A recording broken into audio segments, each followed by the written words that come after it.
Nigeria deserves answers to. On May 30th, retired Major General Rabe Abubakar, former Director of Defense Information, was abducted alongside his wife in Matazao, Katsina State. Days later, a video surfaced of the couple appealing for help. And now, the news no one wanted to hear. General Abubakar is dead. 3 institutions have spoken. The Katsina State government says he died of natural causes, complications from diabetes and hypertension. Defense headquarters confirmed his death, describing him as a distinguished officer.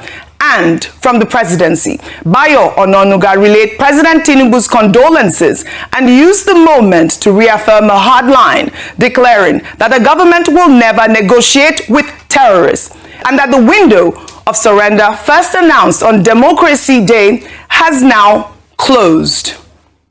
Now, 3 statements, 1 death, and a funeral already conducted. Allahu Akbar. Allahu Akbar.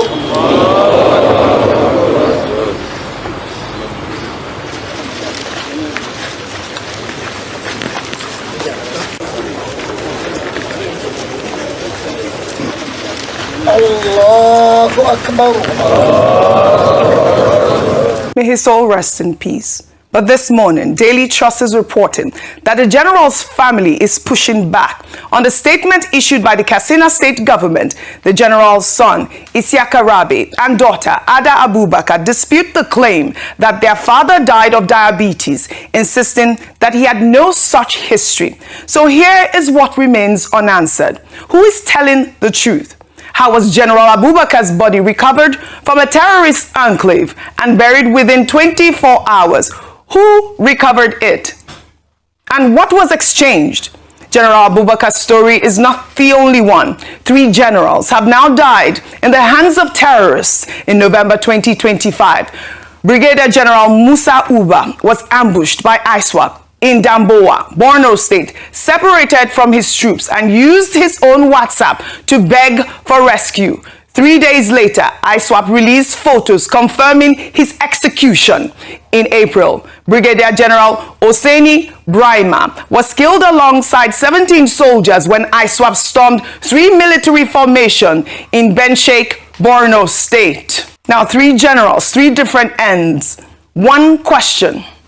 If officers of this rank can be captured, killed, and lost, what protection does an ordinary Nigerian have? Now, a resurfaced clip of General Abubakar from his days as Director of Defense Information is now going viral, where he spoke about military efforts to rescue Boko Haram hostages, including the Chibok girls, promising operations that prioritize the safety of captives. We are on course. Recently, we have rescued a lot of civilians from the terrorists, and I believe you must have read it on paper. Even last week alone, we rescued how many? About 300 plus children and women. And as long as we rescue this kind of thing, I mean this kind of group of people, I will want to believe that rescuing Chibok girls is on site. Only that, you know, we have to be extremely cautious. We have to be extremely careful, and we are planning towards making a rescue that will be not just to rescue them, but to rescue them with their unharmed and with their lives. Today, that very principle of careful intelligence-led rescue is the principle Nigerians say was never applied to save him. The irony has not been lost on social media, and tributes keep pouring in. Nigeria owes General Abubakar and his family the truth. Rufai, I want to come to you on this story because you have seen what I have put together. We had a clip of the general talking about intelligence-led rescue for the Chibok girls, and this one general that was the spokesman for the military has just died in a way that he actually was, not advocating for. They've talked about the presidency saying that the government will not negotiate with terrorists. How did General Abubakar's body resurface from the terrorist enclave just 24 hours after he was killed? Your thoughts? Or after he died? The Katsina State government is saying he died, of natural causes. The family is saying, no, our father did not have any history of diabetes. Oji, I'm sad to admit to you today that Nigeria is a failing country. I don't want to use the word a failed state because I have modicum of hope, but it's a failing country, and I'll tell you why. I just had to check to be properly sure. Katsina State has something called Coroner's Law. By Coroner's Law enactment, General Rabe's body ought not have been buried. Because if a body had died of unnatural causes, a coroner has a right to be able to start up an inquest and talk about having an autopsy. So General Rabe had already, the circumstance was unnatural because you see, Nigeria is a failing country. I'm stopping short of saying it's a failed state because this Katsina State government came to say that he died of natural causes. How can you die from natural causes when you were abducted in an unnatural way? The trauma of the abduction alone can kill the general, and that's not a natural cause in the first place. It's a nation where things have broken down to a tremendous level of failure. That something like that will happen, that a state will come out and give out a position on the matter that they've not even carried out an autopsy about. Isn't it shocking? And they are so quick to go bury when they are coroner's rights. So the Katsina State government, Oji, let me make you laugh, violated its own laws.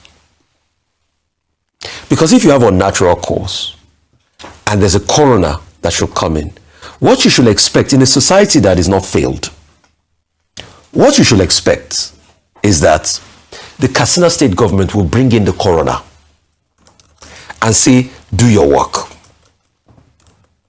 But because we have a society that is already elite, it's a cesspool of I don't know what to call it. The government quickly said, oh, we should go ahead and bury. While he was being buried, you have all the top dignitaries come there. The same dignitaries that couldn't force themselves to save the general while he was alive. They came there to do parade, fashion parade over a general's body that we can't even see if he was riddled with bullets or not. This is a man that has given over 35 years of his life to serve the country. And they think that once they bury, we'll move on so quickly and on to the next one. I'm sure the next thing they will do now is they will tell his kids, why are you speaking up? And in the name of condolence visit, they will say, oh, let's try to shut them down. Because you see, it is only a nation again that things have really scattered that doesn't take accountability for actions. And Oji, the thing I'll tell you is when will the next general die? Yes.